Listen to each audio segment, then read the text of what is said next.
Hello, welcome back to the channel, guys. So today we're going to be testing the RTX 4070 Super Found Edition of the card. I'm going to be testing against the RX 9060 XT Power Color HellHound card, and I'm going to be using the 9000X3D, and I'm going to be using 32GB of DDR5. It's going to be a 4K test. I will have a 4040p test soon, and also I'm going to have all the specs in the description below for you guys to see. And let's get started with the video, boys.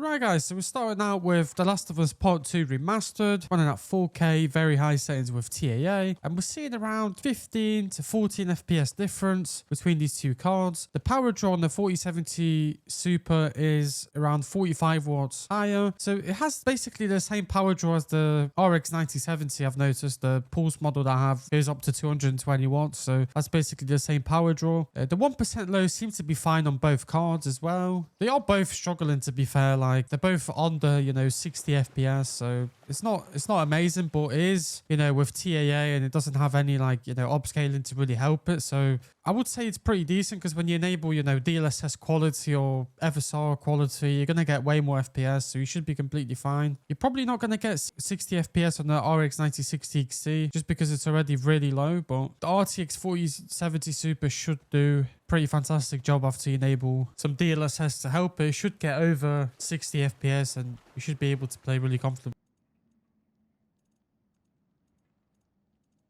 Up next, we have God of War Ragnarok, running at 4K, ultra settings with TAA, and we're seeing the same power draw as we saw in the other game, same amount of difference. The RX 9060 XT is struggling a little bit, so it's a bit under 60 FPS. But, if you enable FSR, you should be completely fine. You should be over 60. The RTX 4070 Super is doing an amazing job at 75 FPS, so it's doing a really good job. Also noticed that the AMD cards like to use more VRAM, so the RX 9060 XT is using around 2 gigabytes more of VRAM. I've noticed that when they have an available more VRAM, they just use more VRAM, so I said that in my previous videos as well. The 1% low seem to be fine on both cards as well, and this is a well-optimized title, so, you're going to be able to run this game if you have a lot of VRAM on your card pretty well. It's just a really well optimized title, so I do recommend you guys picking it up.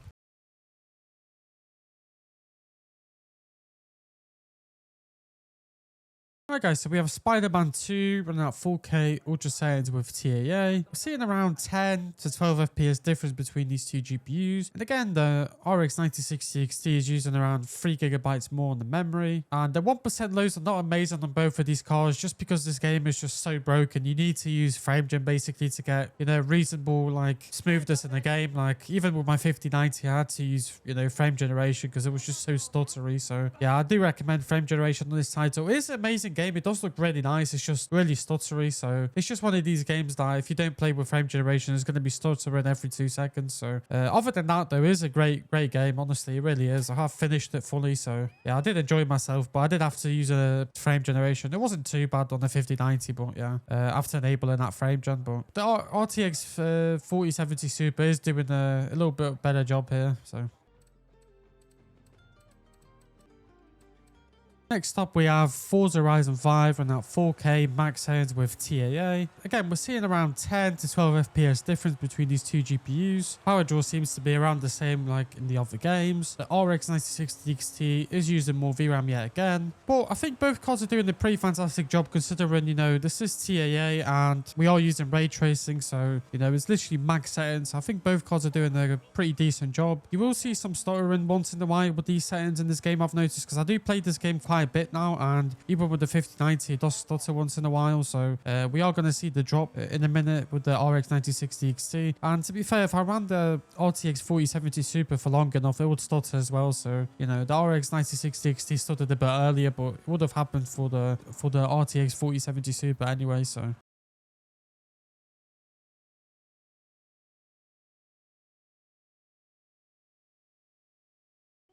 And up next, we have Red Dead Redemption 2 running at 4K max settings with TAA. And both cards are, you know, under 60 FPS. They're like around 10 FPS difference. And I do have to say, guys, I do have quite unnecessary settings. So if you tune the settings down a little bit, you should get 60 FPS, at least on the 4070 Super. The 1% low seem to be a bit dodgy on the RX 9060 XT. We are dropping all the way down to 20s. I am using Vulkan, guys, because when I used the DirectX 12, it was so stuttery. It was literally unplayable in this game. So I don't recommend you guys using DirectX 12. It's so stuttery. Literally, I tested so many GPUs on it now because someone commented and I tested out, but it was absolutely horrible. So I'm never using that again on this game. So yeah, it's just going to be Vulkan from now on because it seems to be the most stable. But yeah, I mean, both cards are struggling quite a bit, and the RX 9060 XT is using more VRAM yet again, but it just seems to be a, you know, normal thing now. The same with the system RAM. It seems to be 2 GB higher every game as well. Hi guys, so we have ATOMFALL running at 4K ultra settings, and we're seeing a much larger gap in this title. So around literally basically double the FPS on the RTX 4070 Super. But I have noticed that this game really likes NVIDIA GPUs. They always do better. Even I think when I done the RX 9070 XT video against this card, yeah, the 4070 Super was literally matching or even having more FPS than the RX 9070 XT. Also, I think the RTX 4070 Super did run out of VRAM in this game because this game uses like 15 gigabytes or something like that in 4K. So I think you still would get a better experience on the RX 9060 XT in this game just because it will start stuttering and stuff because it is running out of VRAM. So yeah, it is a shame that the RTX 4070 Super only has that 12 gigabytes of VRAM.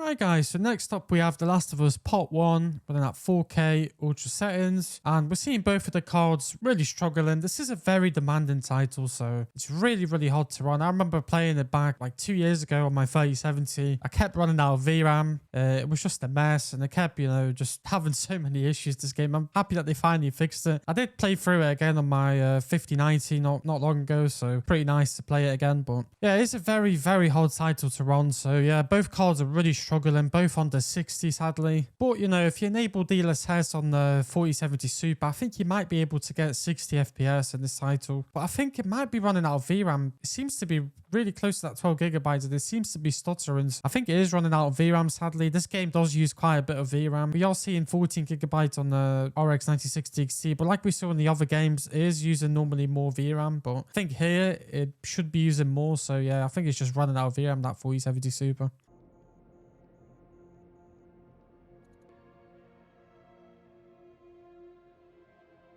Right guys, so we have Stalker 2 Heart of Chernobyl running out 4K epic settings with TAA. I'm seeing that the RTX 4070 Super is doing an amazing job. So we got over 60 FPS. We are going to get stutters on this game because it is a UE5 title. I have actually played quite a bit of Stalker 2 with the RTX 4070 Super because I remember selling my 4090 at the time when I was using this card, and I played probably about 50 hours using this GPU in this game with this card, and I used to enable frame rate and stuff, and it was actually running really well. So I was actually playing in 4K as well. I was using like high settings in 4K, so it was doing a pretty decent job. We're seeing that, yeah, both cards are dropping quite a bit, especially the 9060 XT dropped all the way down to 20 FPS, but it is a UE5 title and it is going to be, you know, stuttering.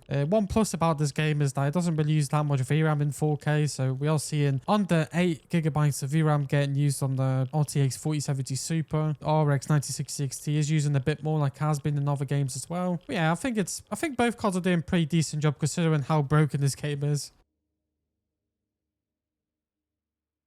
Right guys, so we have Silent Hill 2 running at 4K with the epic preset, and both cards are really struggling, especially 9060 XT. It was absolutely unplayable with these settings. Generally, it was so hard to play with 16, 17 FPS. The game is using like around 10 gigabytes of VRAM on the RTX 4070 Super. The 9060 XT is using like around 12 gigabytes of VRAM. It's just a really demanding title, guys. It is a UE5 title. I don't know how much it stutters because I played this game so long ago. I did play on my 4090 almighty back then. So I do recommend you guys trying to get at least 60 FPS in this title because there is a lot of shooting happening in this game. So I do recommend that. Alright guys, so we're at the end of the video. I did only test 9 games. I do usually test Cyberpunk as well, but I did have a save in the middle of the mission, so I couldn't really test that RX 96 CXC. I did have the 4070 Super already tested, but I didn't have the save on that RX 96 CXC sadly, so I didn't test that game. But they would have done a pretty bad job, let's just say that. It is 4K with ultra settings, so it would have done a really bad job. But either way though, I hope you guys enjoyed the video. I will have a 4040p video out soon as well, so do subscribe for that if you want to see that video.